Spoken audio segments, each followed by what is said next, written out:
entertainment, but it was also inspires people, science. It had to to continue on. It had, yes, it had to do with you know, with healing, healing a body. So that's what I got from it. It was so exciting to me because it had that. And I'll tell you, about 4 months after we were on the air, it was in the newspapers, Wall Street Journal as well, that there was this man, I think in Pittsburgh, who had lost an arm. And they had done a procedure where it hadn't exactly used the nerves like today. You know, today they can, you know, if you think it, how it can be done. It wasn't that complicated, but he was able to lift 100 pounds.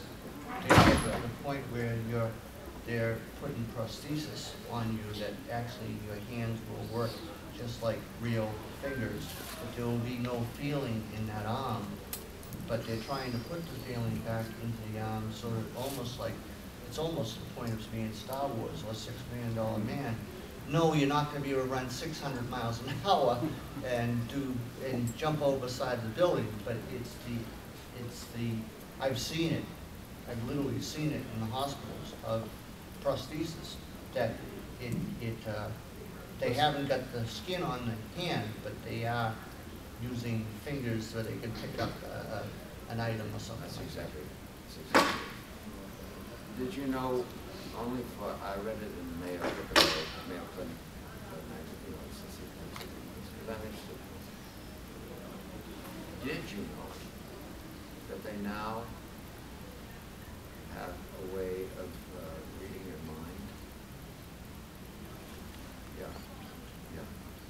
It's a process that these computers can read your mind.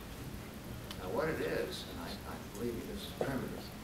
They can, through waves, when you think of something, different parts of your brain act. Do I have to say more? Do you know what I mean?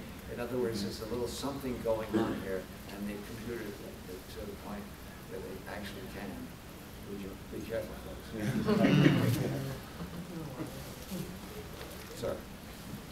When you were doing Forbidden Planet, I remember watching a talk show one time with Gene Roddenberry, and he said that he directly developed the idea for Star Trek, Wagon Train to the Stars, because of Forbidden Planet. And a lot of the special effects that he employed on the original series came from solely Forbidden Planet. You know, as far as the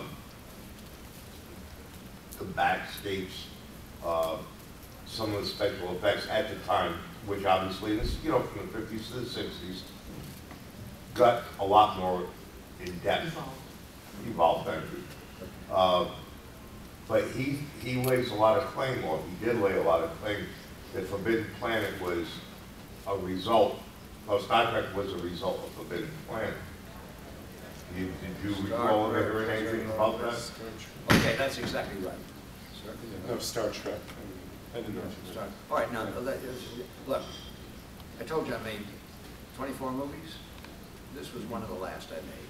But to me, it was another job. Forbidden Planet. I came on. Yeah, it was on one stage. I made the whole thing on one stage. Now, the background was The Tempest. It's based on, see, first of all, you had a story. Very good. And then, what happens was, the producer was Nicholas Nafak, and he'd made some good pictures. But the studio had an A team and a B team. Nafak was on the B team. In other words, lesser. Turns out the A team hadn't anything going, so he quickly got the A team.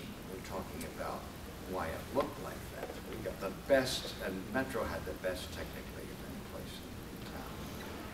And he got the A team to do the B team, to do the movie. So the beauty of that, that's number one. Number two, when we made it, the studio was saying, well, what are we doing here? Nick brought it up. He says, it's sci-fi. I said, what is sci-fi? You know, sci-fi. Well, they heard about these little places like Republic and Monogram doing it. But Serials? Yeah, but it was sci-fi.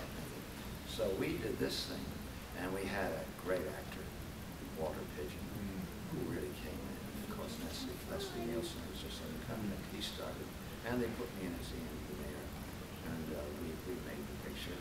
And it's interesting because Nathan, in his own, to his credit, he says, "We're not going to start this picture until I see Robbie the robot. I want to see what it looks like." And art department couldn't do it. And a Japanese intern, a young man, carved it for one, on his own. And he just sort of passed it in the head of the studio, the head of the art department.